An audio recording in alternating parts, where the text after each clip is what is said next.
Hôm nay thì chúng tôi có qua thăm anh và muốn hỏi anh một chút về cái bản lề sàn mà anh vừa mới thay cho cái cửa thủy lực nhà anh.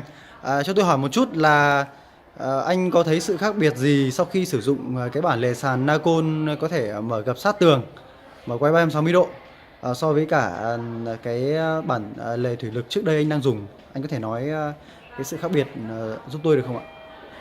Vâng, trước đây tôi sử dụng cái bản này cũ ấy, nó chỉ quay được 90 độ. Vâng, tức là đến Cái 90 góc độ. quay là 90 độ. Cùng lắm là tầm Vâng. 120 độ là Với là, cái là... chỗ này thì trung tâm tiệc cưới sự kiện thì cái lượng người đi lại nhiều, cũng công việc vận chuyển bàn ghế như này. Với cái bản này mới này thì là có thể mở rộng hơn, giúp cho cái việc đi lại tốt hơn. Vâng. Và cái việc mà mọi người vận chuyển bàn ghế nó tốt hơn. Vâng, cảm ơn anh. Vâng, đây là cái bộ cửa nhà anh, đấy là bộ cửa hai tấm. Cũng có thể là gập cũng rất là sát, góc này nó khoảng tầm 170 độ, 165 170 độ rồi. Cảm ơn anh ạ.